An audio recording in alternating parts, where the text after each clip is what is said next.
능력 없으면 나가요. 여기가 자선단체입니까? 대낮 사람들이 오가는 복도 한가운데서 큰 소리가 터져 나왔습니다. 목소리의 주인공은 신임 물류혁신 본부장 박상호였습니다. 그는 벌겋게 상기된 얼굴로 하얀 사직서 봉투를 한지원의 발밑으로 거칠게 내팽개쳤지요. 바닥에 떨어진 봉투 위로 주변 직원들의 따가운 시선이 쏟아졌지만 박상호는 아랑곳하지 않고 오만한 눈빛으로 그녀를 내려다보았습니다. 하지만 한지원은 아무런 변명도 설명도 하지 않았습니다. 화를 내지도 굴욕감에 눈물을 흘리지도 않았지요.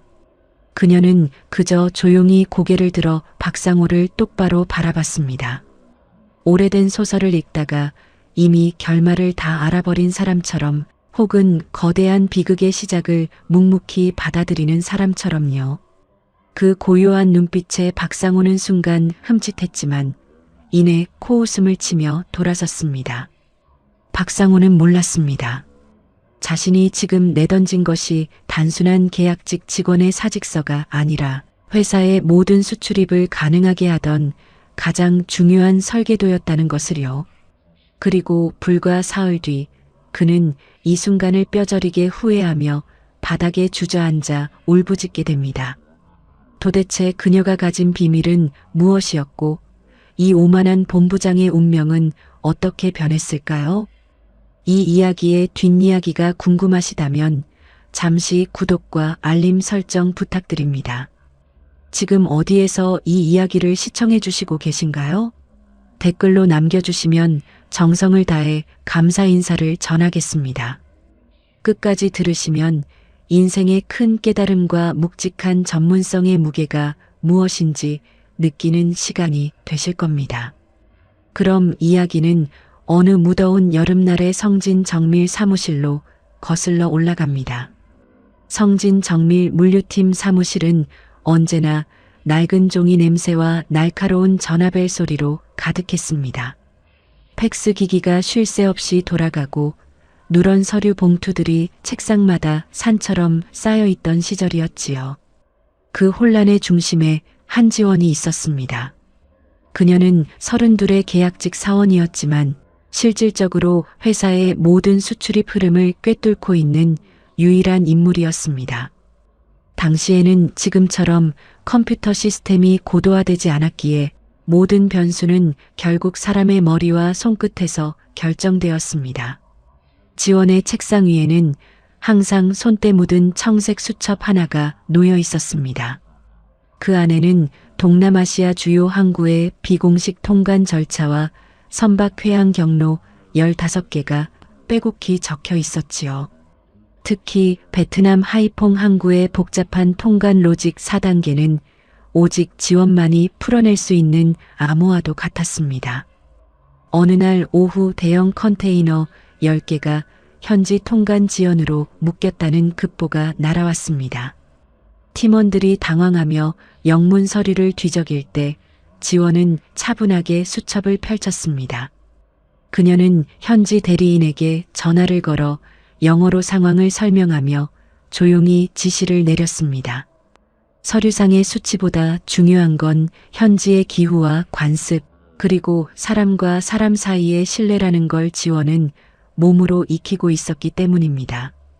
30분도 채 지나지 않아 물류가 정상화되었다는 회신이 왔고 팀원들은 안도의 한숨을 내쉬었습니다. 지원에게는 일상과도 같은 일이었습니다. 하지만 평화로운 전문성의 공간에 거친 균열이 생기기 시작했습니다. 본사에서 물류혁신이라는 명목으로 내려온 신임 본부장 박상호가 사무실 문을 열고 들어온 것이었습니다. 그는 번쩍이는 구두 소리를 내며 지원의 책상을 훑쳤습니다. 그가 가장 먼저 주목한 건 지원이 방금까지 보고 있던 그 낡은 청색 수첩이었습니다. 박상호는 눈살을 찌푸리며 수첩을 손가락으로 툭 쳤습니다. 이 구시대적인 쓰레기들은 다 뭡니까? ERP 시스템 도입한다고 본사 지침 내려간 거 못 들었어요? 지원은 고개를 들어 박상호를 보았습니다. 그것은 단순한 수첩이 아니라 회사가 10년 넘게 쌓아온 실전 데이터의 결정체였습니다. 하지만 숫자로만 세상을 보는 박상호에게 그것은 그저 당장 치워야 할 비효율의 상징일 뿐이었습니다. 박상호 본부장의 이른바 물류혁신은 거침이 없었습니다. 그는 부임 일주일 만에 사무실의 모든 수기 장부를 폐기하라는 명령을 내렸지요. 최신 물류관리 프로그램인 ERP 시스템을 도입했으니 이제 모든 것은 모니터 속의 숫자로만 증명되어야 한다는 논리였습니다. 하지만 현장의 온도는 박상호의 차가운 숫자와는 전혀 달랐습니다. 지원은 그에게 조심스럽게 다가가 시스템의 허점을 설명하려 애썼습니다. 본부장님, 새로 도입된 시스템은 베트남 하이퐁, 항구의 우기철 침수 상황이나 현지 노조의 비공식적인 작업 중단 변수를 계산하지 못합니다. 그런 예외 상황이 발생하면 물류 비용이 순식간에 20% 이상 치솟을 수 있습니다. 지원의 목소리는 차분했지만 그 안에는 현장에서 뼈저리게 익힌 확신이 담겨 있었습니다. 그러나 박상호는 지원의 말이 끝나기도 전에 코웃음을 터뜨렸습니다. 그는 지원의 책상 위에 놓인 청색 수첩을 낚아채더니 직원들이 보는 앞에서 허공에 흔들어 보였습니다. 한지원 씨, 당신 같은 사람들이 구태의연한 방식으로 회사의 발전을 가로막는 겁니다. 이런 너덜너덜한 종이 쪼가리에 적힌 게 무슨 데이터입니까? 이건 그냥 당신의 주관적인 기억일 뿐이에요. 박상호는 수첩을 단 한 페이지도 훑어보지 않은 채 사무실 구석에 놓인 쓰레기통 옆으로 툭 던져버렸습니다. 퍽 소리와 함께 지원의 10년 세월이 바닥에 나뒹굴었지요. 주변 직원들은 숨을 죽인 채 눈치를 보았고 무거운 정적이 사무실을 가득 메웠습니다. 박상호는 책상을 탁 소리나게 치며 다시 한번 쐐기를 박았습니다. 앞으로 ERP 시스템에 입력되지 않은 정보는 정보가 아닙니다. 물류 비용 5% 절감을 위해 모든 프로세스를 디지털화하세요. 예외는 없습니다. 박상호는 오만한 뒷모습을 보이며 본부장실로 사라졌습니다. 지원은 바닥에 떨어진 수첩을 조용히 주워들었습니다. 먼지를 털어내는 그녀의 손길은 의외로 담담했지요. 화를 내기보다는 안타까움이 앞섰기 때문입니다. 그녀는 이미 예견하고 있었습니다. 숫자가 모든 것을 해결해 줄 거라는 박상호의 맹신이 머지않아 회사의 거대한 혈관을 막아버리는 치명적인 독이 될 것이라는 사실을요. 일주일 후 지원이 우려했던 비극은 현실로 나타났습니다. 베트남 현지의 갑작스러운 기습폭우로 하이퐁 항구의 통관 업무가 완전히 마비된 것이었지요.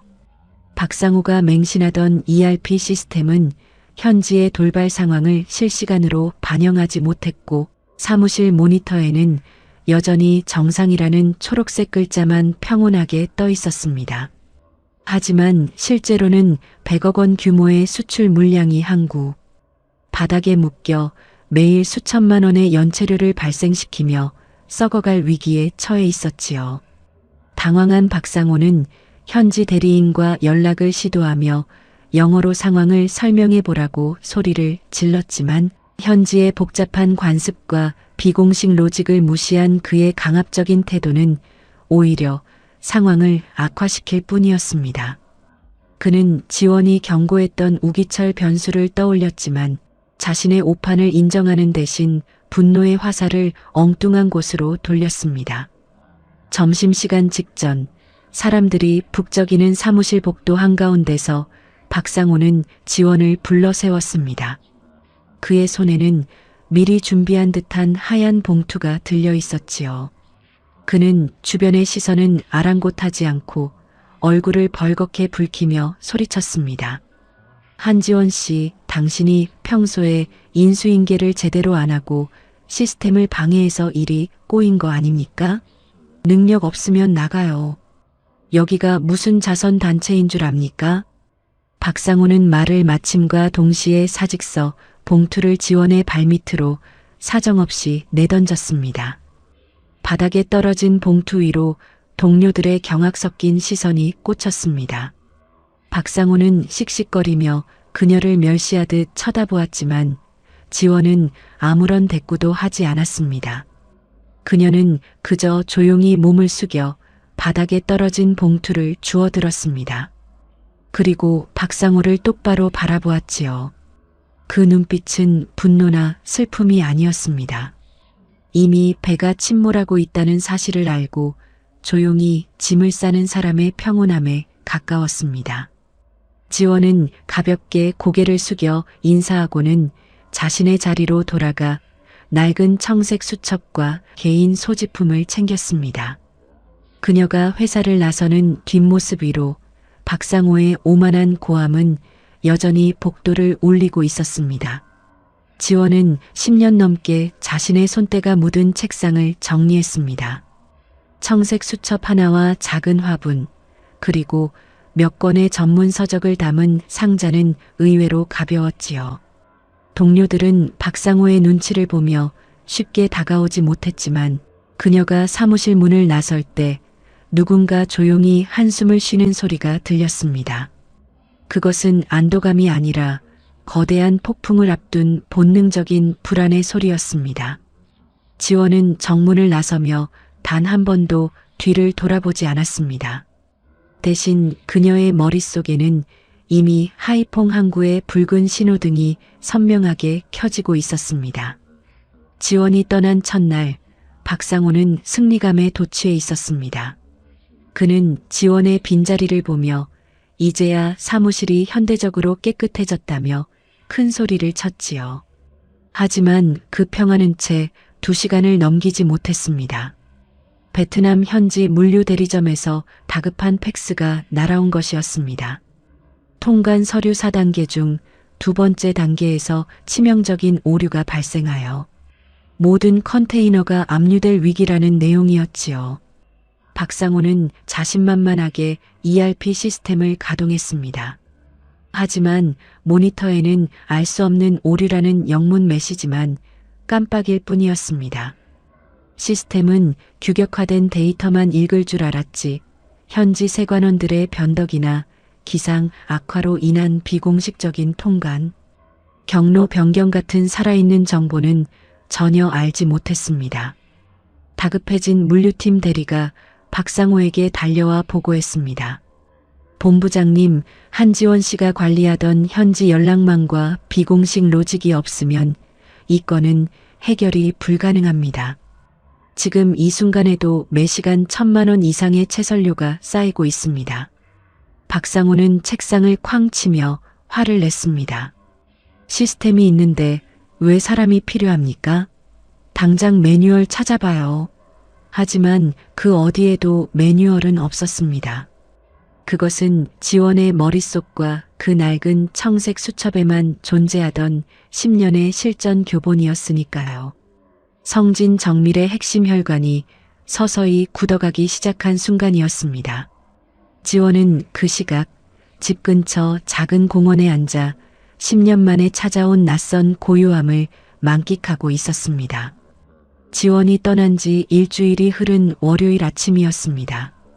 성진 정밀 물류팀 사무실은 그야말로 전쟁터를 방불케 했지요. 책상마다 전화기는 쉴 새 없이 울려댔고 현지에서 날아온 항해 팩스들이 바닥에 어지럽게 널려 있었습니다. 박상호 본부장이 장담하던 ERP 시스템은 여전히 먹통이었습니다. 화면에는 데이터 불일치라는 빨간색 경고 문구만 가득했지요. 현지에서는 통관이 막혀 선박들이 회항할 위기라는 소식이 들려왔고 그로 인해 발생하는 채설료는 이미 1억 원을 훌쩍 넘어서고 있었습니다. 박상호는 본부장실 문을 걷어차며 소리를 질렀습니다. 아니, 시스템이 있는데 왜 해결이 안 된다는 겁니까? 현지 담당자 당장 연결해요. 하지만 물류팀 대리는 울상이 되어 답할 뿐이었지요. 본부장님, 한지원 씨가 관리하던 비공식 루트가 아니면 하이퐁 항구의 세관원들은 아예 서류를 열어보지도 않습니다. 그들의 관습을 무시하고 기계적인 서류만 들이밀었던 대가가 지금 이렇게 돌아오는 겁니다. 박상호는 그제야 사태의 심각성을 조금씩 깨달았지만 여전히 자신의 오판을 인정하지 않았습니다. 오히려 지원이 일부러 정보를 숨기고 나갔다며 그녀를 비난하기에 바빴지요. 한편 그 시각 지원은 조용한 카페에 앉아 따뜻한 차 한 잔을 마시고 있었습니다. 그녀의 앞에는 라이벌 기업인 미래 로지스의 정민우 대표가 앉아 있었지요. 정 대표는 업계에서 이미 소문이 자자했던 지원의 능력을 누구보다 먼저 꿰뚫어 본 인물이었습니다. 그는 지원의 앞에 두툼한 서류 봉투 하나를 정중히 내밀었습니다. 한지원 씨, 저희는 당신의 수첩에 담긴 가치가 얼마나 거대한지 잘 알고 있습니다. 숫자로 환산할 수 없는 당신만의 전문성을 저희와 함께 증명해 보시겠습니까? 정 대표의 목소리는 박상호의 고함과는 비교할 수 없을 정도로 부드럽고 확신에 차 있었습니다. 지원은 조용히 미소를 지으며 그 서류를 바라보았습니다. 이제 그녀를 위한 진짜 무대가 막을 올리고 있었습니다. 미래 로지스에서의 첫 출근 날, 한지원은 화려한 환영식 대신 조용히 물류 상황판 앞에 섰습니다. 정민우 대표는 그녀에게 본부장급 정권을 위임하며 팀원들에게 소개했습니다. 오늘부터 우리 회사의 모든 동남아 물류 흐름은 한지원 본부장님의 판단을 따릅니다. 그 말에 팀원들은 의아한 표정을 지었지요. 당시 업계에서는 최신 ERP 시스템이 정답이라는 분위기가 팽배했기 때문입니다. 하지만 지원은 개의치 않고 품속에서 낡은 청색 수첩을 꺼냈습니다. 그것은 박상호가 쓰레기라 부르며 내던졌던 하지만 10년의 현장 지혜가 응축된 보물지도였습니다. 그 시각 미래 로지스 역시 베트남 하이퐁 항구의 물류 정체로 비상이 걸린 상태였습니다. 기존 시스템상으로는 해결에 최소 2주일이 소요된다는 절망적인 보고가 올라온 상황이었지요. 지원은 차분하게 수첩을 펼쳐 현지 세관의 비공식 연락망과 자신만의 우회 경로를 가동했습니다. 그녀는 팀원들에게 막힘없이 지시를 내렸습니다. 지금 시스템에 입력된 직항 노선은 잊으세요. 캄보디아 국경을 넘는 육로 우회로를 이용해 3단계 통관을 거치면 사흘 안에 물건을 뺄 수 있습니다. 팀원들은 반신반의하며 고개를 갸웃거렸지만 지원의 확신에 찬 목소리에 따라 기민하게 움직였습니다. 결과는 놀라웠습니다. 이 주일이 걸릴 거라던 물량이 단 사흘 만에 무사히 통관을 마친 것이었지요. 이 과정에서 절감한 물류 비용만 무려 30억 원에 달했습니다. 정 대표는 활짝 웃으며 지원에게 진심 어린 신뢰를 보냈습니다. 한 본부장님, 숫자는 거짓말을 하지 않지만 현장은 그보다 더 정직하군요. 당신의 직관이 우리 회사를 살렸습니다. 지원은 묵묵히 수첩을 덮으며 옅은 미소를 지었습니다. 그녀의 머릿속에는 이미 다음 수순인 성진 정밀의 필연적인 몰락 시나리오가 그려지고 있었습니다. 그곳의 박상호 본부장은 여전히 모니터 속에 빨간 경고등과 싸우며 아무런 쓸모도 없는 명령만 내뱉고 있었으니까요. 이제 진정한 전문가의 힘이 무엇인지 보여줄 시간이 다가오고 있었습니다. 성진 정밀의 사무실은 이제 더 이상 일하는 곳이 아니라 시한폭탄이 돌아가는 대기실처럼 변해버렸습니다. 가장 큰 문제는 회사의 명운이 걸린 최대 거래처 대한테크의 독촉 전화였지요. 대한테크는 핵심 부품의 선적 지연으로 인해 공장 가동이 중단될 위기에 처하자 매시간 5억 원에 달하는 손실배상금을 청구하겠다며 으름장을 놓았습니다. 박상호 본부장은 모니터 속의 ERP 화면만 뚫어져라 쳐다보며 쉴 새 없이 식은땀을 흘렸습니다. 시스템상으로는 분명 선적이 완료되었다고 뜨는데 정작 현지 항구에서는 배에 싣지도 못했다는 상반된 정보만 돌아왔기 때문입니다. 박상호는 떨리는 목소리로 전산팀을 향해 소리쳤습니다. 데이터가 맞아요. 아니면 저 현지 놈들 말이 맞아요? 당장 시스템 점검하고 오류 잡아내란 말입니다. 하지만 문제는 기계적인 전산이 아니라 현장의 생생한 변수를 읽지 못하는 박상호의 무지였습니다. 그때 물류팀의 막내 직원이 눈치를 보며 조심스럽게 입을 뗐습니다. 본부장님, 예전에 한지원 씨가 있을 때는 이런 긴급 상황이 생기면 하이퐁 항구의 현지 담당자에게 바로 개인적으로 연락해서 해결하곤 했습니다. 그분들과의 비공식 연락처와 상황별 대응 방식이 전부 그 청색 수첩에 적혀 있었는데 말입니다. 박상호의 얼굴이 순식간에 하얗게 질렸습니다. 자신이 쓰레기통 옆으로 내던졌던 그 낡은 수첩이 지금 200억 원대 위기를 막을 유일한 마스터키였다는 사실을 그제야 깨달은 것이지요. 오만함이 불러온 대가는 이토록 참혹하고 무거웠습니다. 반면 미래 로지스의 분위기는 생기로 가득했습니다. 지원은 정민우 대표의 전폭적인 신뢰 아래 성진 정밀이 놓치고 있던 중소거래처들을 하나둘 흡수하며 시장의 판도를 완전히 바꾸고 있었지요. 그녀는 단순히 물건을 나르는 배송 업무를 넘어 각 항구의 특성과 현지 로직에 맞는 맞춤형 물류 솔루션을 제공하며 고객사들의 절대적인 지지를 얻었습니다.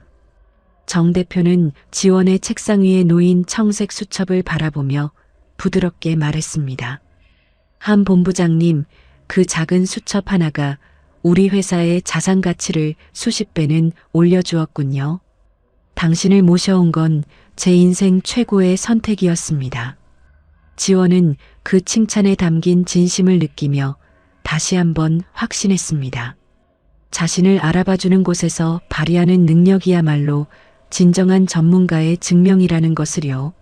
성진 정밀의 긴급 이사회가 소집된 그날 회의실 안은 얼음장 같은 정적으로 가득했습니다. 탁자 위에는 100억 원이라는 천문학적인 손실액이 적힌 보고서가 놓여 있었고 이사들의 서슬퍼런 시선은 모두 박상호 본부장에게 쏠렸지요. 박상호는 떨리는 손으로 ERP 시스템의 무결성을 주장하며 변명하기 바빴습니다. 본부장님, 시스템에는 문제가 없습니다. 현지 대리인들과의 소통에 일시적인 장애가 생겼을 뿐입니다.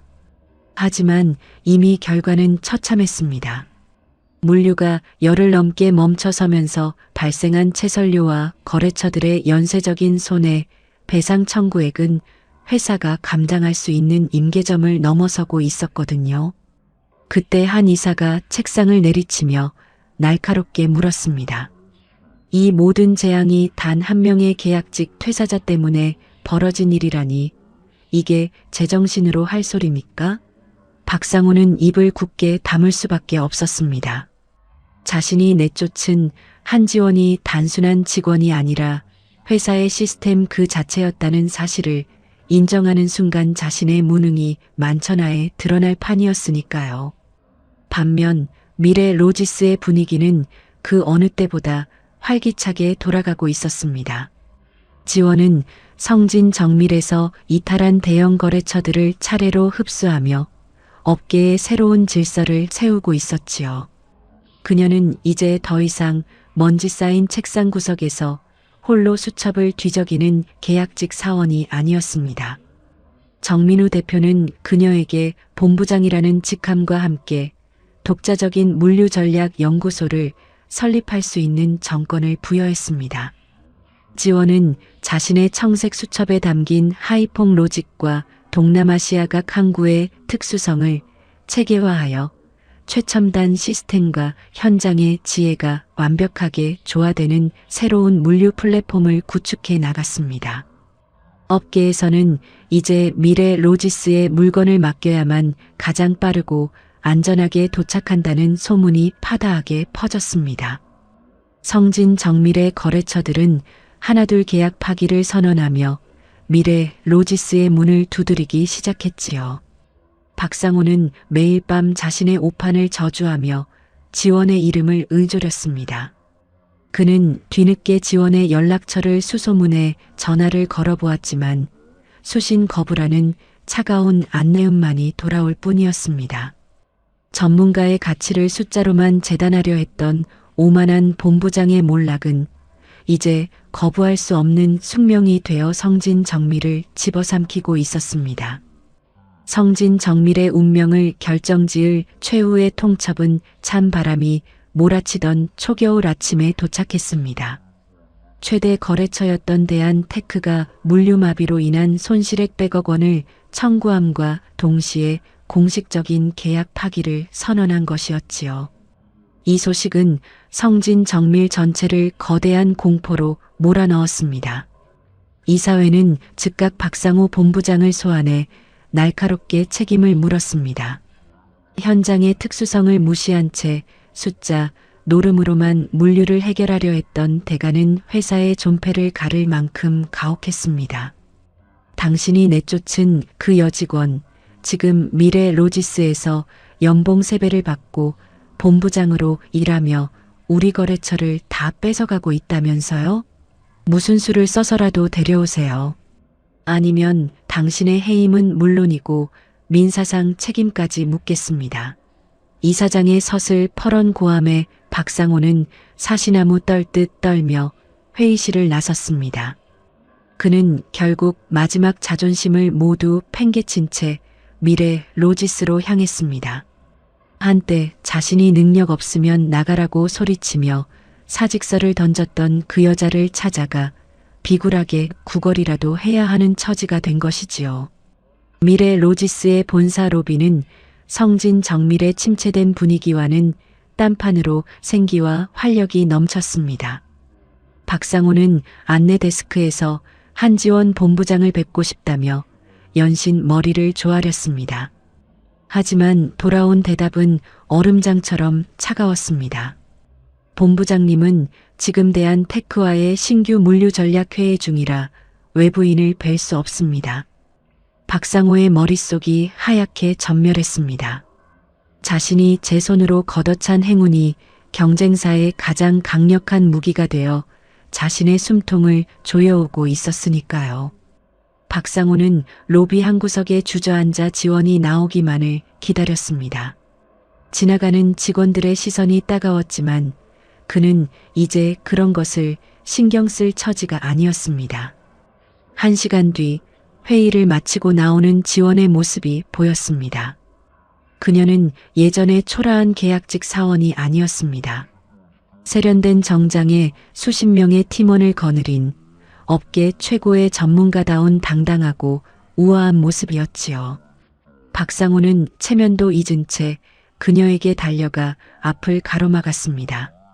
지원 씨, 안희한 본부장님, 제가 정말 잘못했습니다. 그때는 제가 시스템에만 눈이 멀어 제정신이 아니었어요. 제발 한 번만 도와주십시오. 전보다 훨씬 좋은 조건으로 모시겠습니다. 그의 목소리는 구걸에 가까운 비명이었습니다. 하지만 지원은 걸음을 멈추고 그를 차갑게 내려다보았습니다. 박상호는 미래 로지스 로비 바닥에 무릎을 꿇을 기세로 몸을 굽혔습니다. 주변의 시선 따위는 이제 중요하지 않았습니다. 그는 지원의 구두 끝을 붙잡으려는 듯 손을 뻗으며 처절하게 애걸복걸했지요. 한 본부장님, 제발 성진 정밀로 돌아와 주세요. 연봉은 원하는 만큼 드리고 본부장 자리도 보장하겠습니다. 당신이 없으니 회사가 100억 원대 소송에 휘말려 공중분해될 위기입니다. 박상호의 목소리는 쇳소리가 섞여 갈라져 있었습니다. 불과 몇 달 전 복도 한복판에서 사직서를 내던지며 호통을 치던 그 오만한 기계는 온데간데 없었지요. 지원은 그를 차갑게 내려다보았습니다. 분노보다는 오히려 깊은 연민이 느껴지는 시선이었습니다. 그녀는 천천히 입을 열어 조용하지만 단단한 목소리로 말했습니다. 본부장님, 제가 회사를 나갈 때 시스템이 모든 걸 해결해 줄 거라고 큰 소리 치셨죠? 하지만 ERP 시스템은 죽어 있는 숫자를 읽을 뿐이지만 저는 그 숫자 뒤에 숨은 사람들의 마음과 현장의 공기를 읽습니다.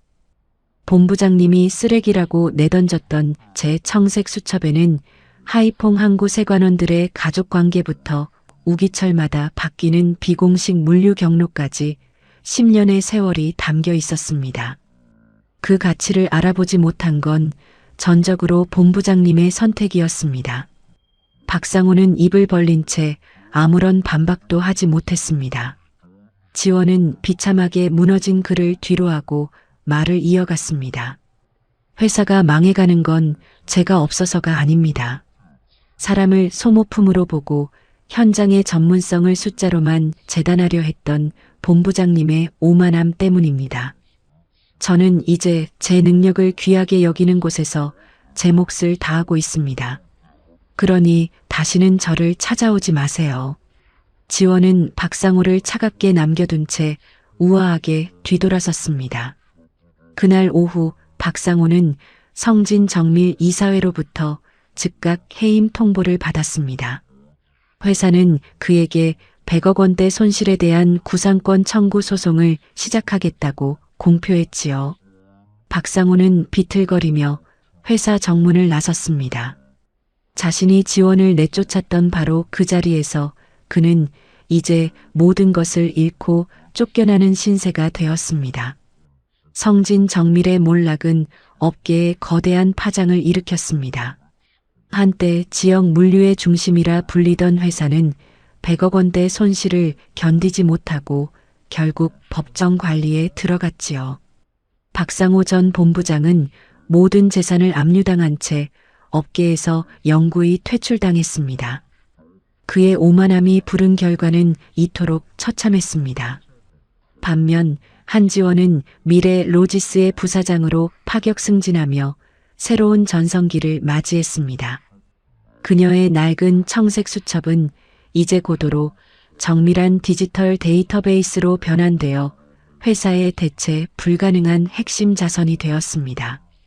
하이퐁 항구의 복잡한 통관 로직 4단계는 이제 지원 프로세스라는 공식 명칭으로 불리며 전 직원이 반드시 학습해야 할 실전 교본이 되었지요. 미래 로지스의 창립 기념일이자 한지원의 독보적인 성과를 축하하는 자리였지요. 지원은 우아한 드레스를 입고 수많은 업계 귀빈의 박수를 받으며 단상에 올랐습니다. 정민우 대표는 그녀를 회사의 심장이자 최고의 전략가라 부르며 극찬을 아끼지 않았습니다. 바로 그때 연회장 입구에서 소란이 일었습니다. 며칠째 씻지도 못한 듯 낡은 양복을 입고 술 냄새를 풍기는 박상호가 보안 요원들에게 끌려나가며 비명을 질렀지요. 한 부사장님, 제발 한 번만 더 기회를 주세요. 제가 다 잘못했습니다. 하지만 지원은 그 비참한 외침을 돌아보지 않았습니다. 그녀는 고요하고 당당한 시선으로 객석을 향해 미소 지었습니다. 박상호가 쓰레기라고 내던졌던 그녀의 전문성은 이제 수천억 원의 가치를 지닌 업계의 표준이 되어 있었습니다. 지원은 축배를 들어올리며 생각했습니다. 전문가의 가치는 타인의 평가가 만드는 것이 아니라 자신이 지켜온 현장의 땀방울과 꺾이지 않는 자부심이 만드는 것이라는 사실을요. 박상호가 보안 요원들에 의해 어둠 속으로 사라지는 그 순간 연회장에는 그 어느 때보다 뜨거운 박수 소리가 가득 울려 퍼졌습니다. 한 시대를 풍미했던 오만함의 종말과 묵묵히 제자리를 지킨 진정한 실력자의 승리가 교차하는 눈부신 순간이었습니다. 연회장의 화려한 소음이 잦아든 며칠 뒤 한지원은 다시 자신의 책상 앞에 앉았습니다.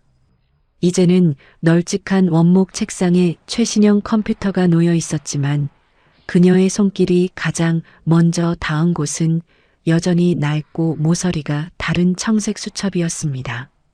누군가는 100억 원의 가치를 지닌 보물지도라 부르고 또 누군가는 업계 전설의 실전 교본이라 칭송하는 그 수첩을 지원은 가만히 쓰다듬었지요. 창밖으로는 활기차게 돌아가는 항구의 전경이 보였습니다. 수많은 컨테이너가 질서 정연하게 움직이는 그 풍경 속에 그녀가 30대를 바쳐 지켜온 정직한 땀방울이 고스란히 녹아 있었습니다.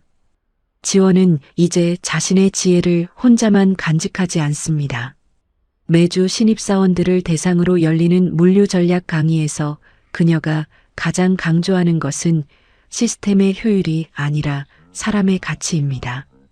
숫자는 우리에게 가야 할 방향을 알려주지만 그 길을 실제로 걷게 해주는 건 현장의 사람들과 그들의 마음입니다. 데이터 뒤에 숨겨진 현장의 진실을 읽으세요. 그것이 대체 불가능한 전문가의 자격입니다. 지원의 강의를 듣는 젊은 직원들의 눈빛은 예전의 박상호 본부장과는 전혀 달랐습니다. 그들은 숫자의 편리함과 현장의 깊이를 동시에 존중할 줄 아는 새로운 세대로 성장하고 있었습니다.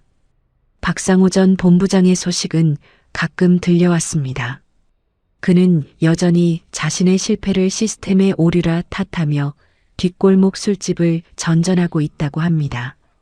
끝까지 자신의 오만함을 버리지 못한 그를 생각하며 지원은 짧은 한숨을 내쉬었지요. 만약 그가 그날 지원의 수첩 단 한 페이지라도 진지하게 들여다보았더라면 그의 운명은 달라졌을지도 모릅니다. 하지만 역설적으로 그 오만한 무시가 있었기에 지원은 자신의 가치를 더 선명하게 세상에 증명해낼 수 있었습니다. 오늘 여러분의 하루는 어떠셨나요? 혹시 누군가에게 당신의 소중한 노력이 숫자 몇 개로 재단당하거나 능력 없으면 나가라는 차가운 무시를 당하고 있지는 않으신가요? 그럴 때일수록 당신이 쌓아온 시간을 믿으십시오. 당신이 현장에서 묵묵히 견디며 기록해온 그 경험은 훗날 그 누구도 함부로 뺏어갈 수 없는 당신만의 청색 수첩이 되어줄 것입니다. 묵묵히 제자리를 지키며 진정한 가치를 만들어가는 세상 모든 한지원 씨들의 내일을 진심으로 응원합니다. 지금까지 이야기 친구와 함께 해주셔서 감사합니다.